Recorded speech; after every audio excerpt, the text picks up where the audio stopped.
Bienvenue pasteur. Je vous remercie. Notre première question sera sur la restitution. Nous voulons savoir s'il est nécessaire pour un pécheur de faire la restitution après s'être repenti. Quelle est l'importance de la restitution aux croyants? Et comment pouvons-nous y parvenir? Premièrement, la restitution est la restauration de quelque chose à son état d'origine. Toute personne véritablement née de nouveau doit restituer tout ce qu'elle a obtenu à tort à son propriétaire légitime, rembourser uniquement les dettes, restituer les biens volés ou détournés, s'excuser auprès des personnes blessées et avouer des mensonges et des crimes à la personne blessée. Comme vous pouvez le voir dans Lévitique 6 versets 2 à 5. Si quelqu'un a péché et a infidèle l'Éternel, en trompant son prochain au sujet d'une chose qui lui a été confiée ou laissée à sa garde, ou d'une chose volée, ou s'il trompe son prochain, ou s'il trouve un objet perdu et ment à ce sujet, ou s'il jure faussement au sujet d'un tel péché que les gens peuvent commettre. Lorsqu'ils pêchent de l'une de ces manières et réalisent leur culpabilité, ils doivent rendre ce qu'ils ont volé, ou pris par extorsion, ou ce qui leur a été confié, ou les biens perdus qu'ils ont trouvés, ou tout ce qu'ils ont juré faussement.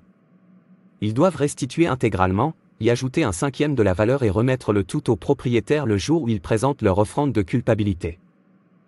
Cela doit être fait dans une profonde contrition dans l'obéissance à Dieu, et non comme une faveur aux personnes blessées. La restitution montre une repentance authentique et libère la conscience d'un croyant de la culpabilité et de l'offense. Il n'y a rien qui enlève autant la joie de la vie qu'un péché non confessé sur la conscience. Si vous êtes autrefois un pécheur et que vous avez causé du tort et de la douleur à beaucoup de gens, même si vous vous êtes repenti, vous verrez que votre conscience continuera de vous déranger jusqu'à ce que vous fassiez la restitution, c'est parce que la restitution est la volonté de Dieu en notre vie.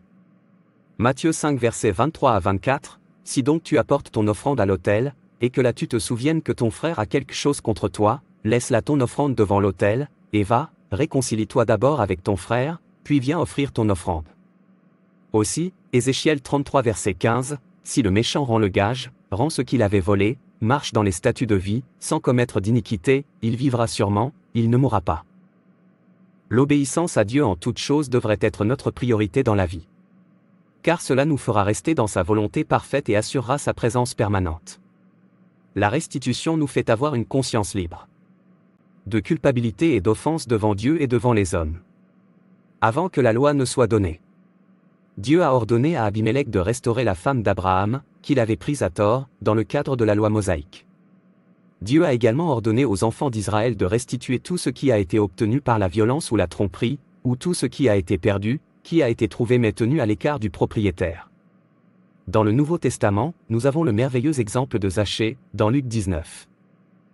Cependant, certaines restitutions peuvent impliquer, blesser ou nuire à d'autres. Une telle restitution nécessite des prières, des conseils et des conseils d'un chef spirituel mature. Pour que cela puisse être fait avec sagesse et soin, vous ne vous précipitez pas vers la personne que vous avez blessée pour lui dire que je suis celui-là, vous devez demander conseil, prier Dieu de prendre le contrôle et chercher un bon chef spirituel, il peut être pasteur de vous accompagner, pour éviter toute implication ou causer plus de problèmes. Un repentir authentique conduit à un désir de réparer les torts. Quand quelqu'un devient chrétien, il aura un désir né d'une profonde conviction de faire le bien, et cela inclut de faire la restauration chaque fois que possible. L'idée de « chaque fois que possible » est d'une importance cruciale à retenir. Il y a des crimes et des péchés pour lesquels il n'y a pas de restitution adéquate. Dans de tels cas, un chrétien devrait faire une forme de restitution qui démontre la repentance, mais en même temps, il n'a pas besoin de se sentir coupable de l'incapacité de faire une restitution complète.